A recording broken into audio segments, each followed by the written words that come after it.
ذوالحجہ کا مہینہ شروع ہونے والا ہے۔ کل رات سے یا پرسوں رات سے اس مبارک مہینے کا آغاز ہو جائے گا، اور اللہ تبارک و تعالی نے اس مبارک مہینے کو کئی حیثیتوں سے دوسرے مہینوں پر ایک ممتاز حیثیت، ممتاز صفت عطا فرمائی ہے۔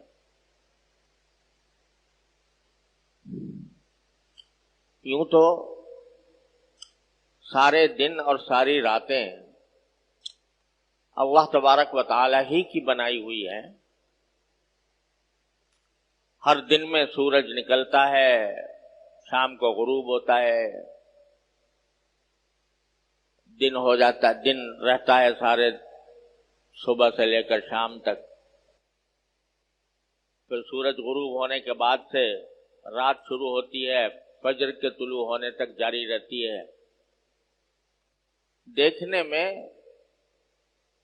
سارے سال کے دن اور سارے سال کی راتیں ایک ہی جیسی ہیں، اور سب اللہ تبارک و تعالیٰ کی بنائی ہوئی ہے۔ لیکن اللہ تبارک و تعالیٰ ان دنوں اور راتوں میں کچھ کو اس لیے انتخاب فرما لیتے ہیں کہ میرے بندے ان دنوں میں یا ان راتوں میں میری طرف خصوصی طور پر رجوع کریں۔ ہم لوگ اپنے دنیاوی مشاغل میں جو اللہ تعالیٰ نے ہمارے لیے حلال کیے ہوئے ہیں، مثلا روزی کمانے میں، تجارت میں، زراعت میں، ملازمت میں اپنے اوقات صرف کرتے رہتے ہیں، اللہ نے ان کی اجازت بھی دی ہے، اور اگر نیک نیتی سے کریں تو انشاءاللہ وہ بذات خود ثواب کے کام ہیں۔ لیکن ان کاموں میں زیادہ سے زیادہ منہمک ہو کر اور زیادہ مشغول ہو کر بعض اوقات ہم اللہ جل جلالہ کی محبت، اللہ جل جلالہ کی طاعت، عبادت، براہ راست عبادت، اس کو فراموش کرنے لگتے ہیں۔ اللہ تعالی کی یاد، اس کا ذکر، اس کی تمنا، اس کی محبت، ان جذبات میں ان مشغولیتوں کی وجہ سے کمی آنے لگتی ہے۔ تو اللہ تبارک و تعالی ہمیں اس غفلت سے نکالنے کے لیے اور اپنی طرف بلانے کے لیے، متوجہ کرنے کے لیے، اپنے سے رجوع کرانے کے لیے کچھ دنوں اور راتوں کو کہہ دیتے ہیں کہ یہ میری ہیں، یہ دن میرے ہیں، یہ راتیں میری ہیں، یہ مہینہ میرا ہے، یہ عشرہ میرا ہے، اپنی طرف منسوب فرما دیتے ہیں۔ اب رمضان کا مہینہ دیکھیے، مثلا وہی دن ہیں، وہی راتیں ہیں،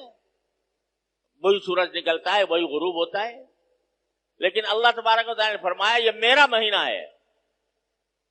اپنی طرف اس کی نسبت فرما دی تو اس کی شان کہیں سے کہیں پہنچ گئی، اس کی برکات کہیں سے کہیں پہنچ گئی۔ جیسے اللہ تبارک و تعالیٰ کعبہ شریف کو دیکھو، دیکھنے میں تو وہی پتھروں کی عمارت ہے اور عام گھروں کی طرح ہے، بلکہ عام گھروں میں پلاسٹر ہوتا ہے، اس پر پلاسٹر بھی نہیں ہے، عام گھروں میں روغن ہوتا ہے، اس پر روغن بھی نہیں ہے، لیکن اس گھر کو یہ کہہ دیا میرا گھر ہے، اپنی طرف اس کی نسبت قائم فرما دی، تو اس کی شان، اس کا جلال، اس کا جمال، اس کی طرف انسانوں کی محبت اور ان کی طرف قلوب کا میلان ایسا زبردست ہے کہ جیسے مقناطیس لگا ہوا ہے، ساری دنیا سے انسانوں کو کھینچ رہا ہے۔ ایسے ہی اللہ تبارک و تعالی مختلف دنوں کو اور مختلف راتوں کو کچھ اپنی طرف منسوب فرما کر ان کو خصوصی فضیلت عطا فرما دے۔ تو اب جو یہ ذوالحجہ کا مہینہ آ رہا ہے، یہ بھی انہی مہینوں میں سے ہے یا انہی ایام میں سے ہے جن کو اللہ جل جلالہ نے اپنی طرف منسوب فرما کر اس کو خصوصی تقدس عطا فرما دیا ہے اور اس کی خصوصی فضائل بیان فرمائے۔ کیوں؟ تاکہ ہم لوگ جو دنیاوی مشغلوں میں الجھے ہوئے ہیں، منہمک ہیں، وہ ذرا لوٹ کر تھوڑے عرصے کے لیے اللہ تبارک و تعالیٰ کے ذکر میں، اس کی یاد میں، اس کی محبت میں، اس کی طاعت میں اپنے آپ کو مشغول کریں۔ ایسا ہی ذوالحجہ کا مہینہ، اور اس مہینے کی ایک خصوصیت یہ ہے کہ اس میں کچھ اللہ تبارک و تعالیٰ نے ایسی عبادتیں مقرر فرمائی ہیں جو صرف انہی دنوں میں انجام دی جا سکتی ہیں، سارے سال نہیں دی جا سکتی۔ مثلا حج جو ہوگا وہ ذوالحجہ میں ہوگا، سارے سال نہیں ہوگا۔ عرفات کا میدان تو آج بھی موجود ہے، جبل رحمت بھی ہے، مینا بھی ہے، لیکن آج اگر کوئی جا کر مینا میں قیام فرمائے یا جا کر عرفات کے میدان میں جبل رحمت پہ کھڑا ہو جائے، کوئی عبادت نہیں، کوئی عبادت نہیں، عبادت کی حیثیت سے اس کا کوئی مقام نہیں۔ جیسے اور میدان ہے ایسے عرفات کا میدان، لیکن جب 9 ذوالحجہ آ گئی تو اب وہاں پر جا کر وقوف کرنا، وہاں پر جا کر ذکر کرنا، وہاں پر جا کر اللہ تبارک و تعالیٰ سے دعائیں کرنا، اس کا مقام کہیں سے کہیں پہنچ گیا کہ جو میرے بیت اللہ کا حج کرے اور اس میں کوئی فحش کام نہ کرے تو واپس ایسے آئے گا جیسے آج ماں کے پیٹ سے پیدا ہوا۔ تو یہ حج ایسی عبادت ہے جو صرف اسی مہینے کے اندر ہو سکتی ہے، سارے مہینوں میں نہیں ہو سکتی، کہیں نہیں ہو سکتی۔ اسی طرح قربانی کی جو عبادت ہے وہ انہی 3 دنوں کے ساتھ خاص ہے، 10 ذوالحجہ، 11، 12، بس ان 3 دنوں میں آپ جتنے بھی جانور قربان کریں گے اللہ تبارک و تعالیٰ کے لیے تو اس کے اون کے برابر گناہ معاف ہوں گے، اور ایک قربانی کا ثواب رسول کریم صلی اللہ علیہ وسلم فرماتے ہیں کہ ابھی خون جانور کا زمین پر نہیں گرا ہوتا، اس سے پہلے ہی اللہ تبارک و تعالیٰ کی بارگاہ میں پہنچ جاتا ہے۔ تو اتنی بڑی فضیلت ہے، لیکن یہ ان 3 دنوں میں ہے۔ باقی دنوں میں اگر کوئی آج جانور لے کر ذبح کرے، کوئی عبادت نہیں، ذبح کرنا صدقہ بے شک کر سکتا ہے، یعنی گوشت کا صدقہ کر دے گا، صدقہ کرنے کا ثواب انشاءاللہ ملے گا،